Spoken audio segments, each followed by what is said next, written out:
I'm Samantha Mitchell, 28, and Christmas used to be sacred in our family. Dad would hang lights while Mom and I baked cookies. But this year, I got uninvited from our family gathering by my own father. Why? Because my younger brother Ethan is bringing his new girlfriend to dinner, my former boss Amanda, who fired me last spring after I stood up to her toxic leadership. The woman who made my work life hell is now dating my golden child brother, and somehow I'm the problem. Before I tell you how my own father chose my brother's girlfriend over me, let me know where you're watching from. Hit that subscribe button if you've ever felt like the family disappointment. Trust me, this story will make you feel better about your holiday drama. Growing up in the suburbs of Portland, our family looked picture perfect from the outside. Our two-story colonial with the neatly trimmed hedges housed the Mitchell family. My father, Gerald, 58, a financial advisor with his own practice. My mother, Diana, 56, a former elementary school teacher who quit to raise us. My brother, Ethan, 25, the family genius, and me, Samantha, or Sam as everyone calls me. From as early as I can remember, our family had a clear hierarchy. Dad was in charge, Mom supported his decisions, Ethan was the golden child, and I existed. Dad didn't try to hide his favoritism. When Ethan brought home straight A's on his report card, Dad would take him out for ice cream. When I brought home A's and B's, I got a distracted, good job, without him looking up from his newspaper. Your brother has a natural aptitude, Dad would say whenever I complained about the double standard. You just need to try harder, Samantha. I remember when I was 12 and spent weeks creating an elaborate mixed media art piece for the school exhibition. Mom helped me mount it and came to see it displayed. Dad said he was too busy with work, but promised he'd make time for the next one. 2 months later, Ethan won the science fair with a project on renewable energy that Dad had helped him with every night for 3 weeks. Not only did Dad attend the fair, but he also took the entire family out for a celebration dinner afterward and couldn't stop telling everyone about his son the scientist. Ethan's project could change the world someday, he boasted to our waitress, who clearly couldn't care less. He's going to do important things. I sat quietly eating my pasta, wondering what would make my father look at me with that same pride. Art clearly wasn't going to do it. By high school, the pattern was firmly established. I maintained a 3.7 GPA, was editor of the school newspaper, and won regional awards for my photography. Dad attended exactly one of my photography exhibitions in 4 years. Meanwhile, Ethan was valedictorian, president of the robotics club, and received scholarship offers from MIT, Stanford, and Caltech. Dad bragged about him to anyone who would listen and personally drove him to tour each campus. Mom tried her best to balance the scales. She'd slip into my room after particularly difficult family dinners where Dad had spent the entire time interrogating me about college applications while praising Ethan's latest accomplishment. "Your father loves you, Sam," she'd say, perching on the edge of my bed. "He just doesn't understand creative people. You're so much like my sister Judith, and she's had a wonderful life as an artist." But Mom's attempts at mediation always fell short because she never actually stood up to Dad. She'd nod sympathetically when I expressed hurt feelings, but in family discussions, she inevitably sided with Gerald to keep the peace. Christmas was always my favorite time despite the family dynamics. I loved our traditions.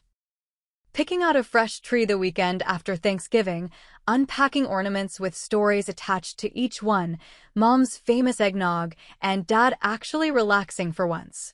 On Christmas Eve, we'd drive around looking at lights while drinking hot chocolate, then come home to open one present each before bed. Christmas morning meant cinnamon rolls, matching pajamas, and hours of unwrapping gifts while Christmas music played.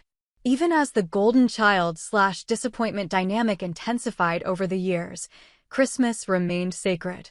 It was the one time Dad seemed to see me as equal to Ethan. We both got thoughtful gifts, we both received warm hugs, we both belonged. That's why being banned from Christmas this year cut so deeply. It was the final confirmation that I would never be good enough in my father's eyes. By senior year of high school, I'd stopped trying to win Dad's approval and focused instead on forging my own path. I applied to journalism programs despite Dad's insistence that I should study business or at least communications marketing. Journalism is a dying field, Samantha, he lectured during my college decision period. Newspapers are folding left and right. There's no stability, no future. Ethan's computer science degree will set him up for life. But for once, I held firm. I want to tell stories that matter, Dad. Not everything is about money. The look of disappointment on his face was so familiar by then that it barely stung. I went to the state university with a partial scholarship and majored in journalism with a minor in photography. Meanwhile, Ethan went to Stanford on a nearly full ride to study computer science and artificial intelligence. The trajectory of our lives, and our father's perception of our worth, was set. I graduated with honors from the journalism program, walking across the stage to polite applause from my parents. Dad managed a tight smile and a brief congratulations before turning to tell a nearby parent about Ethan's summer internship at a Silicon Valley startup. Fresh out of college, I landed an entry-level position at the Portland Observer while Ethan scored a prestigious tech internship that paid more than my full-time job. I lived with 2 roommates in a cramped apartment while Ethan's company subsidized his housing in San Francisco. Just part of paying your dues, Dad said when I complained about my starting salary. Though if you'd chosen a more practical field, the Observer was a traditional newspaper struggling to adapt to the digital age. I wrote local interest pieces, covered city council meetings, and occasionally contributed to the lifestyle section. My editors appreciated my work ethic and clean copy, but advancement was slow in a shrinking industry. After 3 years, I was still making barely enough to cover rent and student loans. Meanwhile, Ethan had received 2 promotions and was now leading a development team at age 24. Dad never failed to mention this whenever we discussed my career. Seeking better opportunities, I applied for a position at Pulse Media, a digital news platform with a growing audience. The salary was better and the role offered more creative freedom. After 3 rounds of interviews, I got the job as a content creator focusing on social issues and community reporting. That's where I met Amanda Reynolds. Amanda was 32, had a marketing degree from Columbia, and had worked her way up to content director at Pulse in just 4 years. She had sleek blonde hair always pulled into a tight ponytail, wore designer clothes I couldn't afford on my salary, and had a habit of making cutting remarks disguised as constructive feedback. "This piece lacks depth, Samantha," she'd say, sending back an article I'd spent days researching. "Maybe try actually talking to people affected by the issue?" Just a thought. Or, the deadline was 5 p.m., not 5:07. In this industry, timeliness matters more than excuses about interview subjects canceling. At first, I tried harder to impress her.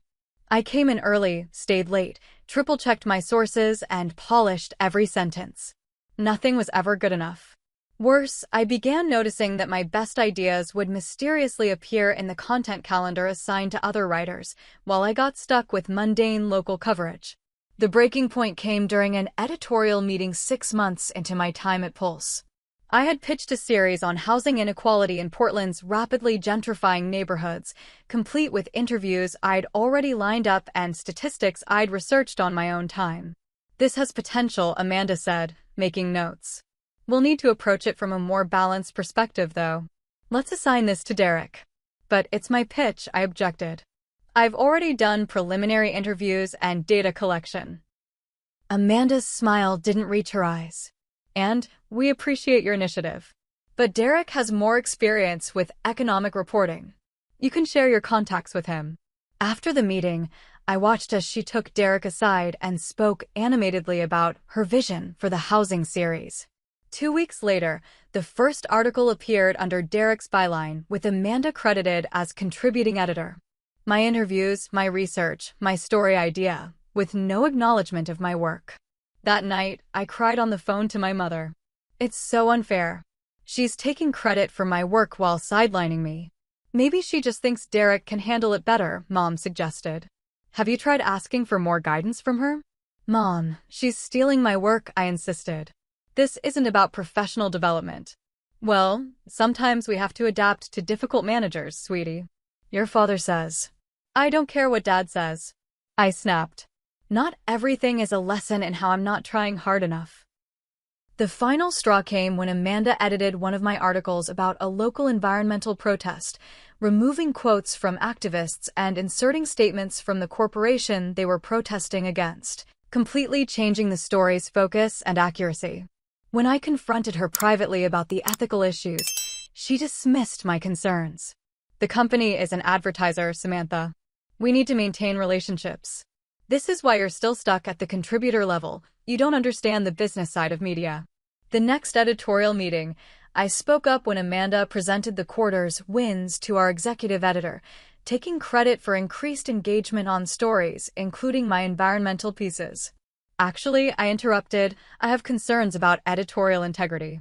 My reporting on the Riverside protest was substantially altered to favor an advertiser, removing verified sources and inserting corporate statements I never collected. The room went silent.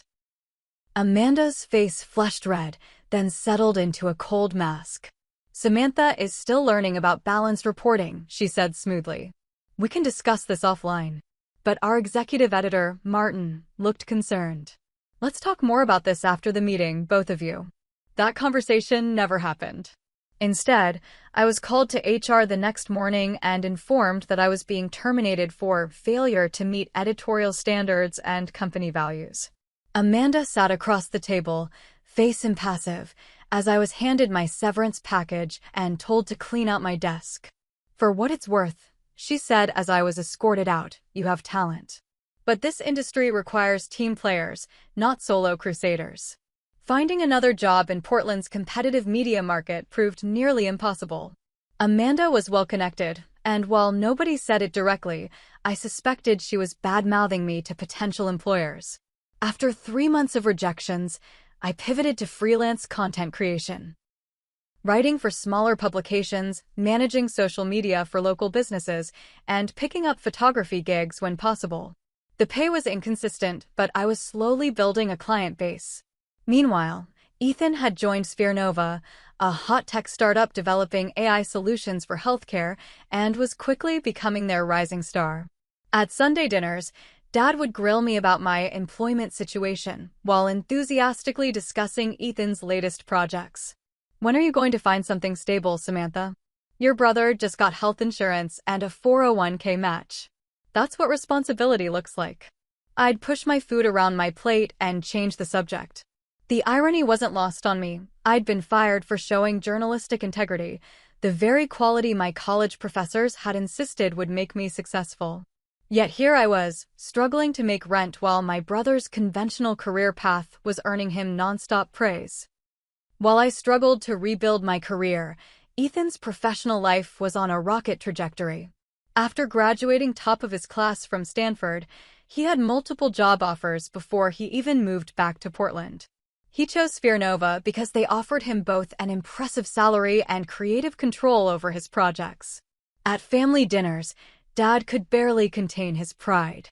Ethan's team is developing an algorithm that could revolutionize early detection of heart disease, he announced one Sunday, clapping my brother on the shoulder. Tell them about the accuracy rates, son. Ethan, to his credit, often looked uncomfortable with Dad's excessive praise. But that didn't stop him from launching into technical explanations that made Dad beam and Mom nod as if she understood the machine learning principles he was describing. What about you, Sam? Mom would eventually ask, trying to include me. How's the freelancing going? Before I could answer, Dad would invariably cut in. She's still figuring things out, aren't you, Samantha? Not everyone can be on a clear path like your brother. The comparisons became so predictable that I started developing excuses to miss family dinners. When I did attend, I'd steel myself for the inevitable commentary on my brother's rising star and my stagnant situation. Within his first year at Spherenova, Ethan was promoted to project manager, leading a team of developers despite being younger than most of them. He bought a new car, a Tesla that Dad proudly took photos beside, and started looking at condos in Portland's trendy Pearl District. I can help with the down payment, I overheard Dad telling him during a backyard barbecue. It's a smart investment at your age. Building equity instead of throwing money away on rent. I thought about my own rent struggles and how I'd been denied when I asked to borrow money for a security deposit the previous year. We're not enabling dependence, Dad had said then. You need to learn financial responsibility. 6 months later, Ethan closed on a luxury condo with Dad co-signing the mortgage. The housewarming party felt like a coronation, with relatives and family friends congratulating him not just on the new home, but on his entire life trajectory. You must be so proud, our aunt told my parents, raising such a successful son. I stood in the corner nursing a glass of wine, invisible. When Tech Innovators Under 30 magazine featured Ethan in their annual issue, Dad had copies sent to everyone in the family. The article praised my brother's groundbreaking work on healthcare algorithms and quoted him discussing his vision for the future of AI-assisted medicine. There was a professional photo of him looking confident in business casual attire, arms crossed, with Sphere Nova's sleek offices in the background. The substantial bonus Ethan received for his latest project was a frequent topic at family gatherings. He's being modest, Dad would say when Ethan downplayed the amount. It was well into 5 figures. That's what happens when you create actual value in the marketplace. The implied comparison to my work hung in the air, unspoken but unmistakable. As much as the favoritism hurt, what pained me more was how Ethan himself was changing. The brother who once built me a darkroom in our basement for my 16th birthday because he knew I loved photography was disappearing behind a new persona that increasingly mirrored our father's. Our phone calls became less frequent, and when we did talk, he seemed distracted, often multitasking or cutting conversations short. Some of us have deadlines, Sam, he said once when I tried to tell him about a photo essay I was working on. Not everyone has the luxury of creative exploration. It sounded exactly like something Dad would say. The last time we had a one-on-one conversation was 3 months ago, at a coffee shop halfway between my apartment and his condo. I was excited to tell him about a new client who had hired me for regular content creation, my most stable income yet. That's great, he said, barely looking up from his phone. Listen, I need to cut this short. We're in the final testing phase for the new platform, and I need to check some results. We just got our drinks, I said, gesturing to his untouched latte. He stood up, dropping a 20 on the table. Sorry, duty calls. Real jobs don't have flexible hours. He grabbed his coffee and was gone before I could respond. I sat there for another hour, nursing my drink and realizing that I wasn't just losing my standing in the family, I was losing my brother, too. The Ethan who used to defend me against Dad's criticism, who celebrated my small victories when no one else noticed, who understood what it was like to live under Gerald Mitchell's exacting standards, that person was fading away, replaced by a junior version of our father. Thanksgiving arrived with its usual Mitchell family fanfare. Mom spent days cooking, Dad spent hours selecting the perfect wines, and the dining room was set with the good china we only used twice a year. Extended family joined us, my aunt and uncle from Seattle, my grandmother from Boise, and 2 cousins who lived locally. I arrived early to help Mom, determined to maintain holiday harmony despite the growing distance between me and the rest of the family. Ethan arrived just before dinner, looking polished in designer clothes, presenting Mom with an expensive bottle of champagne. Sorry I couldn't help with setup, he said, kissing her cheek. Last-minute project details. Of course, honey, Mom said. Your work is so important. Dad beamed at him from across the room. Everyone, Ethan just finished phase 1 of Sphere Nova's biggest contract yet. He can't share details, but it's revolutionary. Ethan gave a modest shrug that didn't quite hide his satisfaction. We have a great team. The conversation throughout dinner centered on Ethan's accomplishments, with occasional detours into Cousin Mark's law school experience and Aunt Linda's recent vacation. My freelance work went unmentioned until Grandma specifically asked me. I'm building a steady client base, I said. Actually, I just landed a regular gig writing content for. That reminds me, Dad interrupted, tapping his glass for attention. Ethan has some exciting news he'll be sharing at Christmas dinner. Something to look forward to. All eyes turned to my brother, who smiled mysteriously. Just a little development in my personal life. You'll have to wait until Christmas. I assumed it was another professional achievement, perhaps a promotion or major bonus. Dad looked so pleased that it had to be something he considered impressive. Whatever it was, I dreaded another family gathering centered around Ethan's success, contrasted with my struggling career. 3 days after Thanksgiving, my friend Tyler called. He worked at a marketing firm that occasionally collaborated with Sphere Nova and had met Ethan at several industry events. Hey Sam, quick question. How long has your brother been dating Amanda Reynolds? My stomach dropped. What are you talking about? I just saw them together at the tech mixer downtown. They seemed pretty cozy. I thought you knew since she used to be your boss. The room spun around me. Are you sure it was Amanda? Blonde, always looks like she's judging everyone, about 32. That's her.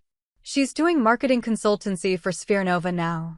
They were definitely together, like, together. Sorry, I thought you knew. After hanging up, I sat on my couch in shock.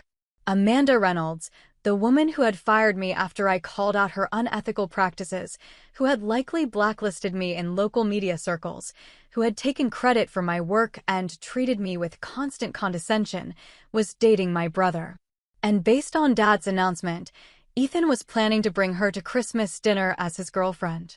The betrayal cut deep. Amanda knew exactly who I was, knew Ethan was my brother. Had she pursued him because of our connection? Was she using him to further twist the knife? And Ethan, did he know she had been my boss? Had she told him her version of why I was fired? Memories of Amanda's worst moments flooded back. Her dismissive, "That's not how we do things here, Samantha," when I suggested more diverse sources for stories. The time she criticized my appearance during a client meeting. Professional journalists don't dress like college students. Her habit of sending critical emails at 11 p.m. and expecting immediate responses. The way she took sole credit for a feature package my team had created while she was on vacation. I thought of Amanda sitting at our family Christmas table, drinking from holiday mugs, exchanging gifts, integrating herself into the Mitchell family while I sat across from her. Expected to smile and welcome the woman who had damaged my career and confidence. With shaking hands, I called Ethan. It went a voicemail twice before he finally answered. "I'm in the middle of something, Sam. What's up? Are you dating Amanda Reynolds?" A pause. "How did you? Is it true? Are you dating my former boss?" He sighed. "Yes, we've been seeing each other for a couple months. I was going to tell you before Christmas, but she fired me, Ethan. She stole my work. She lied about me. I know your version of events," he cut in, his voice cooling. "Amanda told me what really happened. About your insubordination and inability to work within established guidelines. And you believed her? Without even asking me. I know how you operate, Sam. You've always had problems with authority, with Dad, with professors, with bosses. Amanda is a respected professional who's built an impressive career. What's more likely, that everyone else is wrong, or that you struggle with taking direction?" I couldn't believe what I was hearing. "She's manipulating you, Ethan. This is what she does."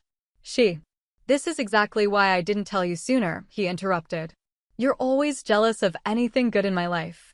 For once, I've found someone who understands my work, who operates at my level, and your first reaction is to try to ruin it. That's not what I have to go.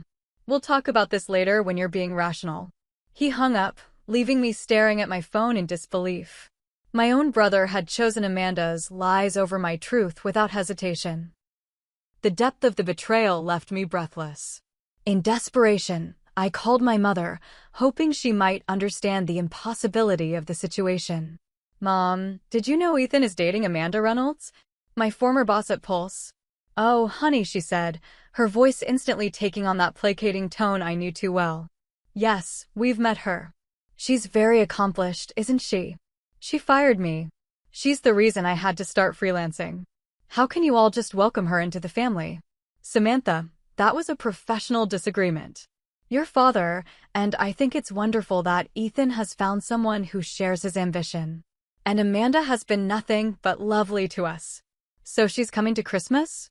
You expect me to sit across from her and pretend she didn't destroy my career? I think this is an opportunity for you to show maturity," Mom said gently. "These things happen in professional lives. Your father says. I don't care what Dad says. This isn't about maturity. It's about loyalty. My own family is siding with someone who hurt me deliberately. No one is taking sides, honey. But Ethan is bringing Amanda for Christmas dinner, and we expect everyone to be civil. That's not too much to ask. After that unsatisfying conversation, I knew there was only one person left to appeal to, though I had little hope of a sympathetic ear.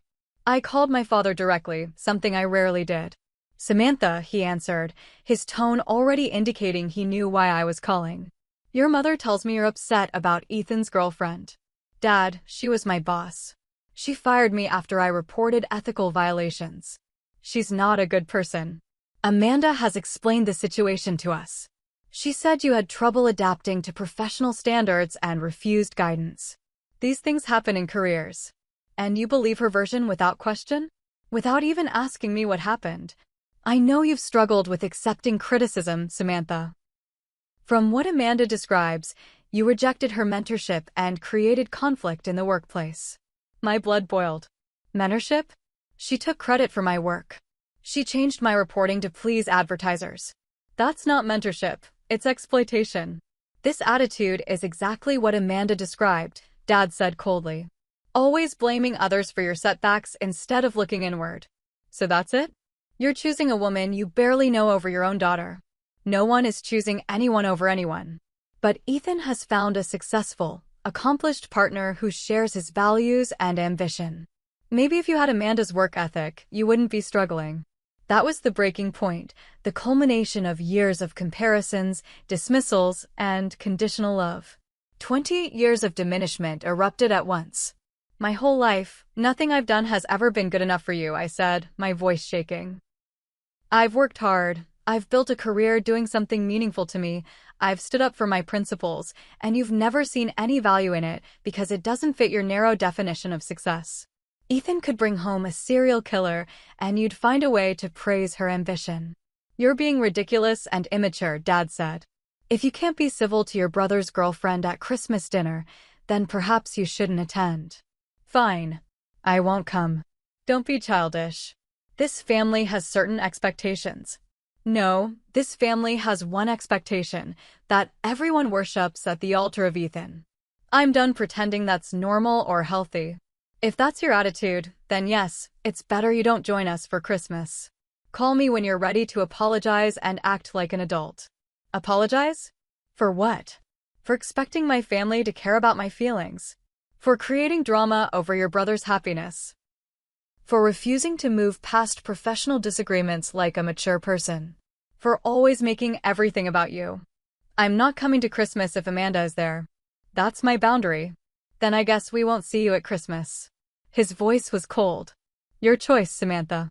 And, just like that, I was officially banned from the family Christmas gathering, not for anything I'd done, but for refusing to pretend that my brother dating my toxic former boss was something to celebrate.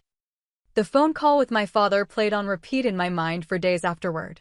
I couldn't believe he had actually banned me from Christmas, our sacred family tradition, because I wouldn't sit across the table from Amanda Reynolds and pretend she hadn't nearly destroyed my career.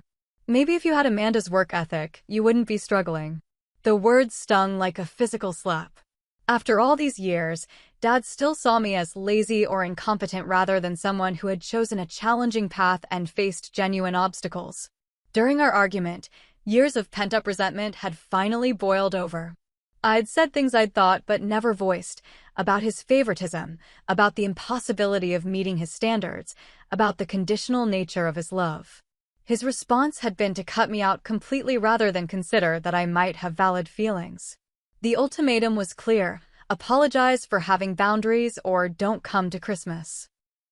I had chosen the latter, but the reality of missing our family traditions hit harder than I'd expected. Mom called the next day, her voice tight with stress.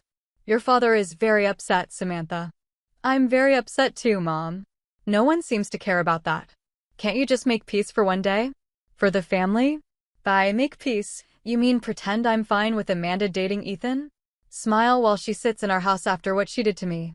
Sometimes in life we have to be the bigger person. Why is it always me who has to be the bigger person? Why is it never Dad or Ethan?" Her silence was answer enough. The pattern was so established that she couldn't even question it. "I love you, Mom," I said finally. But I won't come to Christmas if Amanda's there. That's my limit. Then I guess we'll see you after the holidays, she said softly before hanging up. In the days that followed, depression settled over me like a heavy blanket. I went through the motions of my freelance work, meeting deadlines, but producing nothing inspired. I canceled plans with friends, ignored texts, and spent evenings staring at streaming services without actually watching anything. My apartment, normally decorated for Christmas by December 1st, remained untouched. The box of ornaments stayed in my closet, the mini artificial tree remained in its storage bag, and the festive candles sat unlit on my coffee table. What was the point of decorating when the holiday itself had been ruined? A week after the ban, my friends Jessica and Michael showed up at my door unannounced, concerned by my radio silence. "You look terrible," Jessica said bluntly, pushing past me into the apartment. "Thanks," I mumbled, closing the door behind them. "What's going on?" Michael asked, taking in the undecorated apartment and the pile of takeout containers by the couch. "You've been ghosting us for days." I told them everything. About Amanda dating Ethan, about Dad banning me from Christmas, about the years of family dynamics that had led to this breaking point. "That's seriously messed up," Jessica said when I finished. "Your brother is dating the boss who fired you. And your parents are okay with this." "More than okay. They think I'm being immature for not wanting to spend Christmas with her." Michael shook his head. "Your family has a weird definition of loyalty." Jessica helped me clean up the apartment while Michael ordered pizza. They stayed late into the night, watching bad movies with me and trying to lift my spirits. Before leaving, Jessica hugged me tightly. "You're not coming to Christmas dinner at my parents' house," she declared. "No arguments. You shouldn't be alone." But despite their kindness, the dark cloud persisted. I had wrapped presents for my family members weeks ago, before the Amanda revelation. Now they sat in a sad pile in my bedroom closet. A cookbook for Mom, a vintage camera strap for Ethan, even a bottle of Dad's favorite scotch. Tangible reminders of a family gathering I wouldn't be attending. Christmas Eve was the hardest. I couldn't stop thinking about our tradition of driving around to see lights while drinking hot chocolate, then opening one gift before bed. Instead, I sat alone on my couch, watching It's a Wonderful Life and crying into a glass of wine. My phone buzzed with a text from Mom. "Missing you tonight. We drove by the Petersons' light display and thought of you." No mention of the reason for my absence, no acknowledgement of the unfairness of the situation, just a hollow sentiment that changed nothing. Later that night, Ethan posted photos on social media, the family in the living room with the Christmas tree, everyone in festive sweaters, Amanda prominently featured with her arm around my brother. "Christmas Eve with the people who matter most," read the caption. I wasn't even missed enough to leave an empty space. I turned off my phone and cried myself to sleep. Christmas Day dawned gray and rainy, matching my mood perfectly. I didn't bother changing out of my pajamas or making a special breakfast. What was the point of celebration when I'd been discarded so easily by my own family? The physical manifestations of emotional pain became impossible to ignore. I hadn't slept properly in days, jolting awake from anxious dreams. My appetite had disappeared, food tasting like cardboard when I forced myself to eat. A persistent headache throbbed behind my eyes, and my skin looked dull and lifeless. More photos appeared online throughout the day, the family opening presents, Amanda receiving a gift from my parents, everyone gathered around the dinner table. The Mitchell family Christmas tradition continued seamlessly without me, as if I had never been part of it at all. My absence wasn't even a disruption. Just an inconvenience easily resolved by embracing my replacement, a more successful and palatable version of a daughter. Amanda fit perfectly into the Mitchell family value system in ways I never had and never would. New Year's Day found me at rock bottom. I had declined all invitations for New Year's Eve, choosing instead to fall asleep before midnight, alone in my apartment. I woke to a new year that felt exactly like the old one, lonely, uncertain, and shadowed by family rejection. As I shuffled around making coffee, I caught sight of myself in the hallway mirror. Unwashed hair, dark circles under my eyes, shoulders slumped in defeat. The person staring back at me was barely recognizable, a ghost of the passionate, principled journalist I'd once been. Enough, I whispered to my reflection. This couldn't continue. I was letting my father's disapproval and my brother's betrayal define me, just as I had for most of my life. Something had to change, and it clearly wasn't going to be them.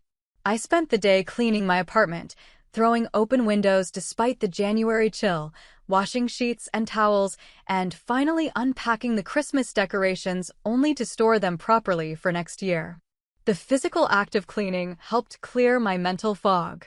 While organizing my home office, I found a folder containing awards and recognition I'd received throughout my journalism career, certificates from college competitions, a letter from a domestic violence survivor thanking me for telling her story with dignity, positive feedback from editors on particularly challenging pieces.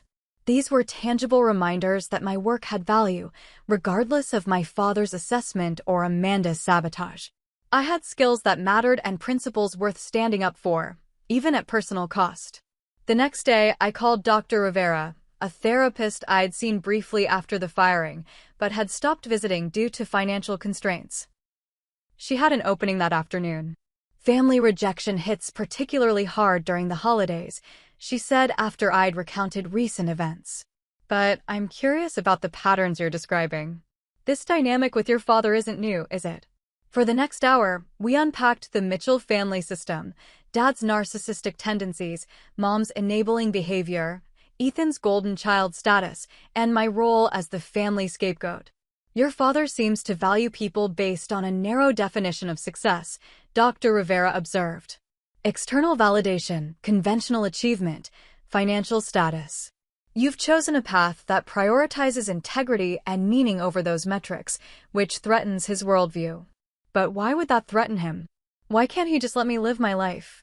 Because your choices implicitly question his values.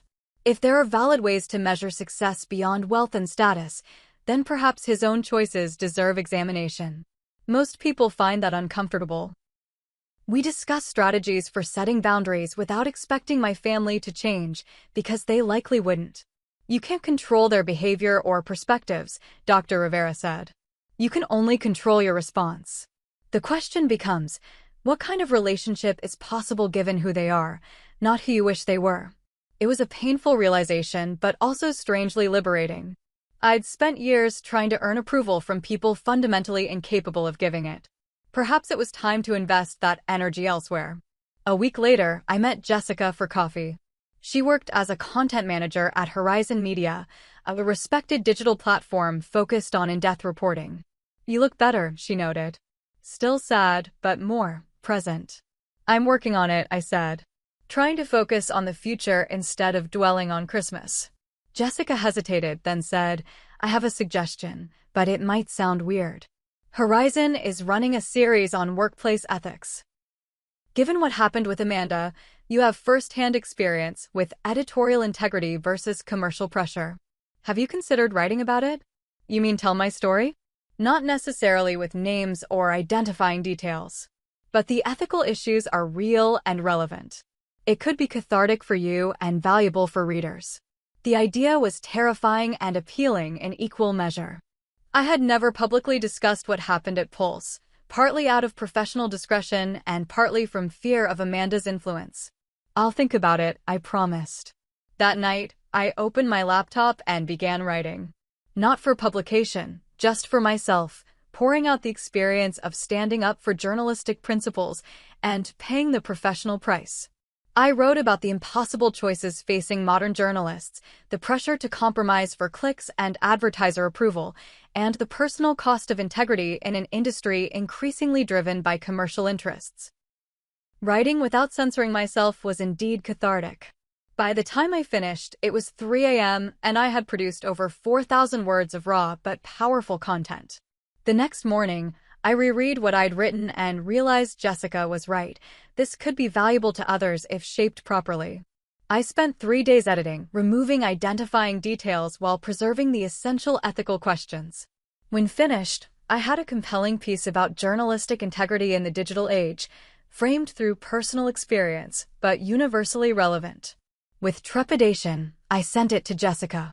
Tell me honestly if this is worthwhile or just personal therapy.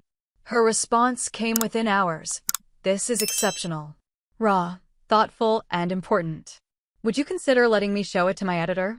2 weeks later, my article, "The Price of Principles: Navigating Ethical Crossroads in Modern Media," was published on Horizon's platform. I had used a pseudonym, not out of shame but pragmatism. I still needed to work in this industry. The response was immediate and overwhelming. Journalists from across the country commented, sharing similar experiences and dilemmas. The article was picked up by journalism schools for ethics discussions. Within days, it had become Horizon's most shared piece of the month. Mark Chin, Horizon's editor-in-chief, requested a meeting through Jessica. "We don't typically know who our anonymous contributors are," he said when we met at a quiet cafe, "but Jessica vouched for your credentials." That piece clearly struck a nerve in the industry. We discussed the current media landscape, the challenges of maintaining editorial standards amid financial pressures, and my background in journalism. "Horizon is expanding our investigative team," Mark said as our meeting concluded. "We need voices that understand the importance of integrity in reporting. Would you be interested in discussing a position with us?" 2 interviews later, I was offered a staff position at Horizon Media, with better pay than I'd ever made at Pulse and an editor who explicitly valued ethical reporting over advertiser appeasement. With steady income secured, I began apartment hunting, looking for a place in a different neighborhood, somewhere without family memories attached to every street corner. I found an affordable one-bedroom in a diverse area known for its artist community and small businesses. My first assignment at Horizon was covering housing policy changes affecting low-income communities, exactly the kind of meaningful reporting I'd always wanted to do. My editor provided constructive feedback that made my work stronger without undermining my confidence or stealing credit. For the first time in months, perhaps years, I felt professionally valued and personally at peace. The Mitchell family drama hadn't disappeared from my mind, but it no longer dominated my thoughts or defined my self-worth. 3 months after starting at Horizon, I had settled into a productive routine. My articles were regularly featured on the site's front page, I had made friends with several colleagues, and my new apartment finally felt like home. The pain of Christmas had faded to a dull ache rather than an acute wound. Then came the unexpected call from Ethan. "Sam? Do you have a minute to talk?" His voice sounded different, humbled, perhaps even sad. Gone was the condescending tone that had colored our recent interactions. "I'm listening," I said, neither welcoming nor rejecting the conversation. "Amanda and I broke up." Of all the things I expected him to say, this wasn't on the list. "Oh, I'm sorry to hear that." And surprisingly, I meant it. Despite everything, I didn't want my brother to be unhappy. "No, you're not," he said with a hollow laugh. "And you shouldn't be. You were right about her." I sat down, processing this admission. What happened? I found out she was using me to get connections at Spherenova. She'd been feeding information about our projects to a competitor where her friend works. When I confronted her, she didn't even deny it, just said it was how the game is played, and I was naive to think otherwise. The revelation didn't surprise me, but I took no pleasure in being proven right. "That sounds like Amanda." "I should have listened to you," Ethan said quietly. "I'm sorry, Sam. Really sorry. I chose someone I barely knew over my sister who's always had my back. I don't expect you to forgive me, but I needed you to know I was wrong." The apology felt sincere, but I wasn't ready to simply move past months of hurt with a single conversation. "I appreciate you saying that. It matters that you recognize what happened. Could we maybe get coffee sometime? Talk in person?" I hesitated. Part of me wanted to protect myself from further disappointment, but another part recognized that Ethan was making a genuine effort, something rare in the Mitchell family. "Okay, coffee. But just to talk. I'm not promising anything beyond that." We met the following weekend at a neutral cafe halfway between our apartments.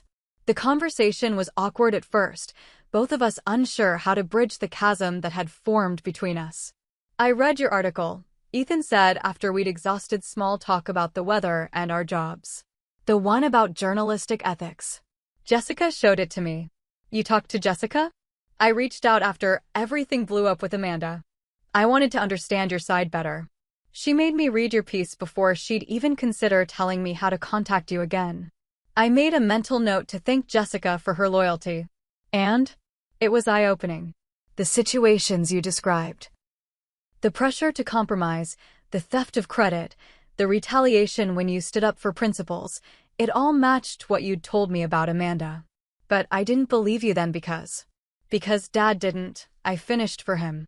Ethan nodded, looking down at his coffee. I've been thinking a lot about how I became exactly what Dad wanted, including adopting his dismissal of your career choices. Somewhere along the way, I started seeing you through his eyes instead of my own. That hurt more than anything, I admitted. We used to be a team against his impossible standards. Then suddenly you were on his side of the divide. Success is seductive, Ethan said. Being the golden child comes with privileges, but also expectations.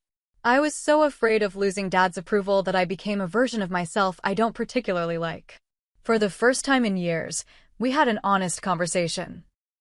About our childhoods, about Dad's toxic favoritism, about Mom's well-meaning enablement, about the divergent paths our lives had taken.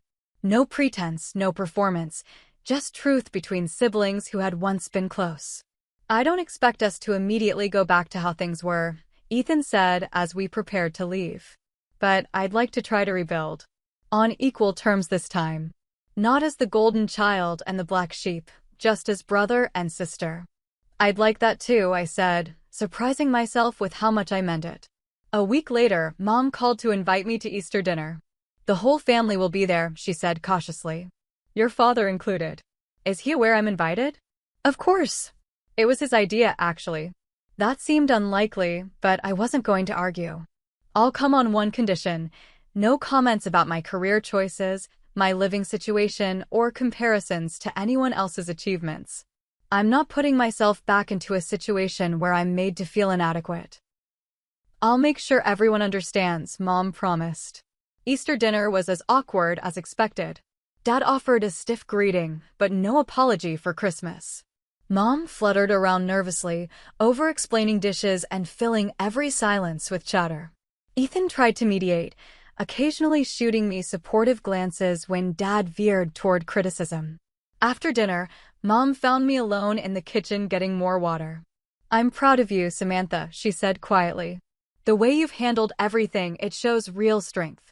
I don't say it enough, but I admire how you've always stayed true to yourself. Coming from my conflict-averse mother, this was practically a revolutionary statement. Thanks, Mom. That means a lot.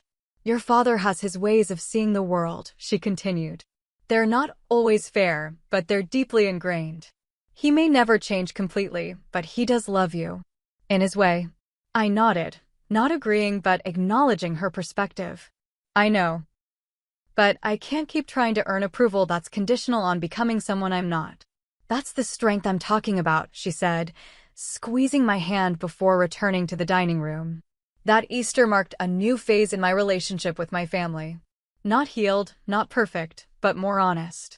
I maintained clear boundaries with my father, engaged with my mother more directly about family dynamics, and slowly rebuilt trust with Ethan. More importantly, I created new traditions and support systems outside the Mitchell family. Jessica and Michael became regular fixtures in my life. I joined a book club through work and made friends who shared my values. I started volunteering at a youth journalism program, mentoring teenagers interested in ethical reporting. The following Christmas, I had options. The Mitchells extended an invitation, this time with explicit assurance that my boundaries would be respected. But Jessica's family had also invited me to their celebration, as had my book club for their holiday party. I chose to spend Christmas Eve with the Mitchells, a shorter, more manageable family interaction, and Christmas Day with Jessica's warm, chaotic, accepting family. It wasn't perfect, but it was my choice on my terms. The hardest lesson I've learned through all this is that family wounds don't heal overnight, and some never heal completely.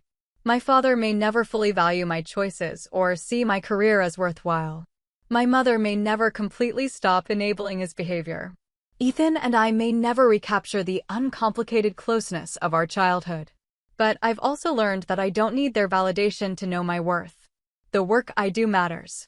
The principles I stand for matter. The life I've built on my own terms matters.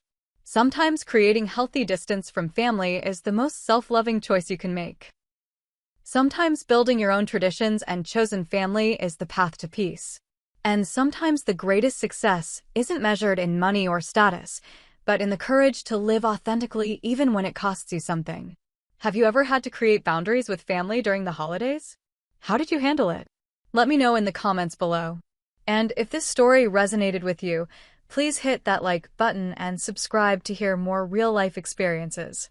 Remember, sometimes the family we choose is as important as the family we're born into. Thank you for listening to my story, and I hope whatever holiday traditions you celebrate are filled with genuine love and acceptance.